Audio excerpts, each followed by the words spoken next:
साल 2010 के दशक में जब नोएडा बसना शुरू हुआ, नोएडा का जो नोएडा एक्सटेंशन एरिया है वहाँ पर नई इमारतें बनने लगी, तो लोगों ने यहाँ पर अपना घर खरीदने का सपना देखा था। सेल्फ फंडिंग एक स्कीम लाया गया जिसके तहत इनको घर बेचा गया। किस तरीके से ये स्कीम एक स्कैम था, आप समझिए इस स्टोरी में। मेरा नाम पीयूष गोयल है। मैंने सन 2014 में सुपरटेक के इको विलेज 4 में अपना फ्लैट बुक करवाया था, जिसको मैंने अभी इको विलेज 2 कर दिया है। तो मेरा प्लान था कि आपको 20% 5 किस्तों में देना है, that is special payment plan. तो 20% स्टार्टिंग में देना था, 20% 5वें फ्लोर पर था, 20% ऐसे कुछ था, 16 फ्लोर पर था। तो मैंने अब तक उसमें 20 लाख रुपये दे चुका हूँ। मेरी 3 किस्त जा चुकी हैं और 2 पेंडिंग हैं। तो इस तरह से उन्होंने मेरे को फंसाया कि आप सेल्फ फंडिंग में अपना इन्वेस्ट कर दीजिए, आपको जल्दी फ्लैट मिल जाएगा, 18 में फ्लैट मिल जाएगा। तो आपको ना कोई बैंक का बर्डन पड़ेगा, ना कुछ पड़ेगा, आप आराम से अपना रह सकते हैं। तो ये क्या आधार क्या था, जो 20% का आपको जो देना था वो आधार क्या था? क्या कोई समय अंतराल था या बिल्डिंग बनने का आधार था, क्या था? ये कहिए CLP प्लान ही था कि आपको 5 फ्लोर बन जाएंगे तो 20% देना है, 10 फ्लोर बन जाएंगे तो 20% और दे देना है, और अगर 15 बन जाएंगे तो 20 और दे देना है। तो 20% वो पोजीशन के टाइम पर था, 20% स्ट्रक्चर पूरा कंप्लीट होने पर था। तो लेकिन अभी तक वो फ्लैट केवल 4-5 साल हो गए हैं। अभी 2016 में लास्ट उसमें कंस्ट्रक्शन हुआ था, जो कि 23 फ्लोर तक था, और उसके बाद से कुछ काम नहीं हुआ है। इस तरह से उन्होंने ठगा मेरे को, और मेरे से 60% पैसा ले चुके हैं, और 20 लाख रुपये मेरे सुपरटेक में चले गए हैं। उसमें पेमेंट प्लान था कि बेसमेंट बन जाएगा तो 20% देना है, अगर 5 फ्लोर बन जाएगा तो 20% देना है, अगर स्ट्रक्चर रेडी हो जाता है तो 20% देना है, फिर आपका फिनिशिंग वर्क स्टार्ट हो जाएगा तो 20% देना है, और ऑफर ऑफ पोजीशन पे 20% देना है। ऐसे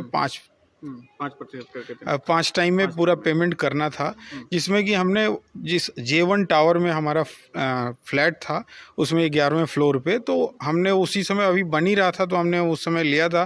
तो 2016-14 में जब हमने ट्रांसफ़र कराया था तो 2016 तक ये 23 फ्लोर बन गया था, और उसमें हमने लगभग 60% पेमेंट हमने अपफ्रंट कर दिया, जो अपने फैमिली फ्रेंड जिससे भी ले दे के। बट अब 2018 में हमें मिलना था दिसंबर में, बट लगातार अप्रोच करते अब इंसॉल्वेंसी में प्रोजेक्ट है। अब आगे का कोई आशा भी नहीं दिख रहा कि कब मिलेगा, क्या होगा। सॉफ्ट लॉन्च में ही मैं फंस गया कि भाई 20% एक्सकेवेशन में आपको देना है, 20% जब ग्राउंड फ्लोर बन जाएगा तब, और 20% आपको 10 फ्लोर, और 20% आपका जब 27 फ्लोर जब बन जाएगा सर।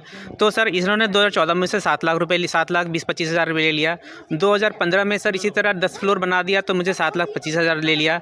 2015 के इसी तरह लास्ट 16 के जनवरी फरवरी में इसी तरह सर उसने 10 फ्लोर से ऊपर बना दिया, तो मेरा 60% पैसा चला गया सर। और स्ट्रक्चर कंप्लीट पे मेरा सर 80% पैसा जाना था, जो अभी नहीं ना बना है, तो मेरा 60% पैसा चला गया। इनको ऑलमोस्ट मेरा 21-22 लाख चला गया।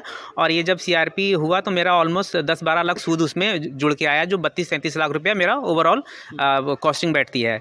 तो सर इसमें सबसे बड़ी मेरी कहानी है कि इसमें एक तो सरकार की गलती है। इसको ऐसा स्कीम बिल्डर को लॉन्च ही नहीं करना चाहिए कि जब मैं फंस गया तो मैं उसका पूरा अकाउंट्स को जो उसके वेबसाइट पे जो CA के रिपोर्ट्स अवेलेबल थे, तो मैंने पढ़ा कि जब इसका 20-22 फ्लोर बन गया है, तो ओवरऑल जब स्ट्रक्चर बन जाता है तो ऑलमोस्ट इसके 35% ही लागत लगती है। और समझिए कि ये जो सेल्फ फंडिंग का चाहे CLP प्लान का, ये जो इन लोग का ऐसा स्ट्रक्चर तैयार करते हैं कि अगर स्ट्रक्चर खड़ा हो जाए ऑलमोस्ट 27-28 फ्लोर का, तो ये बायर से सर 80% पैसा ले लेते हैं। तो ये मतलब ये कहीं ना कहीं सरकार के गलत नीतियों का सर ये नतीजा है, जो होम बायर्स भुगत रहे हैं। सेल्फ फंडेड जो ये कॉन्सेप्ट था, इसका मतलब ये था कि जितनी आपकी बिल्डिंग बनेगी उतना आपको पैसा देना है। यानी कि अगर बेसमेंट पहले बन जाए तो आपको पहला 20% देना है, फिर उसके बाद थोड़ा सा ऊपर बन जाए तो और 20% देना है। इस तरीके से कुल पैसे आपको देने से जब तक आपका पूरा इमारत जो है पूरी बनकर तैयार ना हो जाए। आप देख रहे थे न्यूज़ 18 नोएडा के लिए आदित्य कुमार की रिपोर्ट।